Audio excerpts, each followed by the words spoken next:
வேப்பம்பட்டின்ற ஒரு ஊர்ல ஒரு அழகான ஒரு கிராமம் இருந்துச்சு. இந்த கிராமத்துல விவசாயம் பண்றது, பானை செய்யறது, ஆத்துல மீன் பிடிக்கிறது, ஆட்டோ ஓட்டுறது, ஹோட்டல் நடத்துறது, இந்த மாதிரி எல்லாரும் ஒரு கைத்தொழில் வச்சிருப்பாங்க. இவங்க வாரத்துல 6 நாள் தங்களோட வேலைகளை செஞ்சுட்டு ஒரு நாள் மட்டும் சந்தக்கடை போடுவாங்க. அதுதான் திங்கக்கிழமை சந்தக்கடை. ஏண்டி சிவரஞ்சனி, தோட்டத்துல இருக்கிற பழங்களெல்லாம் பறிச்சு வச்சிட்டியா? நாளைக்கு திங்கக்கிழமை சந்தை கடைக்கு போகணும் தெரியுமில்ல? அதெல்லாம் எங்களுக்கு தெரியும். நீங்க முதல்ல தோட்டத்துக்கு போய் கிழங்கு, கேரட் இதெல்லாம் அறுவடை செஞ்சுட்டு வாங்க.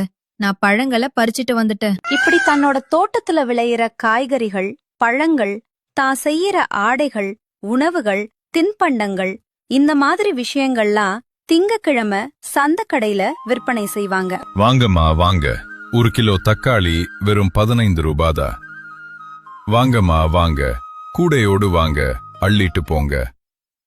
வாங்கம்மா வாங்க. வாங்கம்மா வாங்க. வீடு பத்தி எரிஞ்சா ஃபயர் சர்வீஸ், உங்க வயிறு பத்தி எரிஞ்சா இளநீ சர்வீஸ். வாங்க வாங்க. நம்ம கிட்ட இளநீ இருக்கு, கரும்பு ஜூஸ் இருக்கு. சூடா வாங்க, சில்லுன்னு போங்க. இப்படி திங்கக்கிழமை வந்துட்டாலே அந்த சந்தக்கடையில ஒரே ஜகஜோதியா இருக்கும். அது மட்டும் இல்லாம அந்த சந்தக்கடையில விலைக்களெல்லாம் ரொம்ப மலிவா கிடைக்கும். அதனாலேயே வெளியூர்ல இருந்து வந்து வாங்கிட்டு போவாங்க. என்னப்பா தனராஜு, காய்கறி வியாபாரம் ஜம்முன்னு போகுது போல. என்னண்ணே பண்றது? நான் என்ன உங்கள மாதிரி கறிகடையா வச்சிருக்கேன்? இப்பெல்லாம் யாரு காய்கறிகள் எல்லாம் சாப்பிடுறா? உங்க கடையில தான் கூட்டம் அதிகமா இருக்கு. மணி வேற 11 ஆச்சு. இன்னும் இந்த முருகனை காணோமே. டீ எப்பதான் எடுத்துட்டு வருவானோ தெரியல. எனக்கு இப்பவே வயிறு பசிக்க ஆரம்பிச்சிருச்சு. அப்படி திங்கக்கிழமை அன்னைக்கு மட்டும் டீ காப்பில இருந்து மதிய சாப்பாடு வரைக்கும் எல்லாமே இவங்களே அரேஞ்ச் பண்ணிக்குவாங்க. இந்த சந்தக்கடையில இருக்கிறவங்க எல்லாத்துக்கும் சேர்த்து ஒரு கமிட்டி இருக்கு. அது மட்டும் இல்லாம சந்தை முடிஞ்சதும் கமிட்டி மெம்பர்ஸ் எல்லாம் சேர்ந்து ஒரு மீட்டிங் போட்டுட்டு சாப்பிட்டு தான் போவாங்க. அப்படி ஒரு நாள் திங்கக்கிழமை சந்தை நடக்குது. வழக்கம் போல எல்லாரும் வியாபாரம் செஞ்சுக்கிட்டு வந்தாங்க. அப்போ ஒரு ஆளு புதுசா கடை போட்டிருக்கிறத செல்வமணின்றவ பாக்குறா. அண்ணே, என்னண்ணே கடை புதுசா இருக்கு? இப்பதான் புதுசா கடை போட்டிருக்கீங்களா? அண்ணே, என்னண்ணே இப்படி கேட்டு போட்டீங்க? நான் காலங்காலமா இங்கதானே கடை போட்டுக்கிட்டு இருக்கேன். இல்லையே, நான் உங்களை இதுவரைக்கும் இந்த சந்தையில பார்த்ததே இல்லையே. இல்லண்ணே, நான் எப்பவுமே அந்த லாஸ்ட்ல தான் கடை போட்டிருப்பேன். இன்னைக்கு அந்த இடத்துல வேற ஒருத்தவங்க கடையை போட்டாங்க. அதனாலதான் இங்க வந்து கடையை போட்டிருக்க அப்படின்னு சொல்லிட்டு அந்த அன்னைக்கு சந்தை முடிஞ்சதும் வழக்கம் போல கமிட்டி மெம்பர்ஸ் எல்லாரும் சேர்ந்து மீட்டிங் போடுறாங்க. அப்போ செல்வமணி அந்த காய்கறி வியாபாரிய தேடுறா. ஆனா அங்க அந்த காய்கறிக்காரன் அந்த மீட்டிங்கு வரவே இல்ல. செல்வமணிக்கு ஒரே சந்தேகமா இருந்துச்சு. மறுநாள், என்னனே தோட்டத்துக்கு போலையா? வீட்டுல உட்காந்துட்டு இருக்க?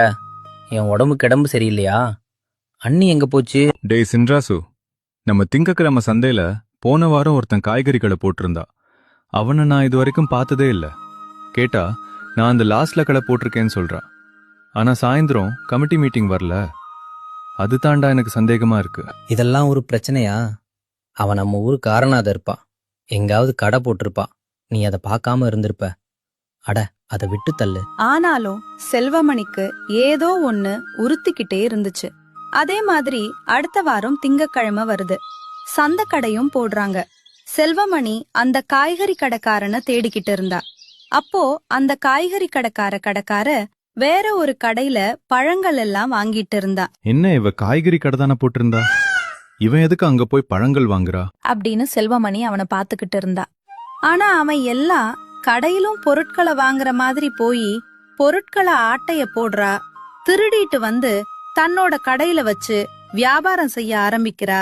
இத கவனிச்ச அந்த செல்வமணி ஒண்ணுமே புரியாம உட்கார்ந்திருந்தா. யோ செல்வா, கஸ்டமர்ஸ்லாம் வந்துட்டு இருக்காங்க.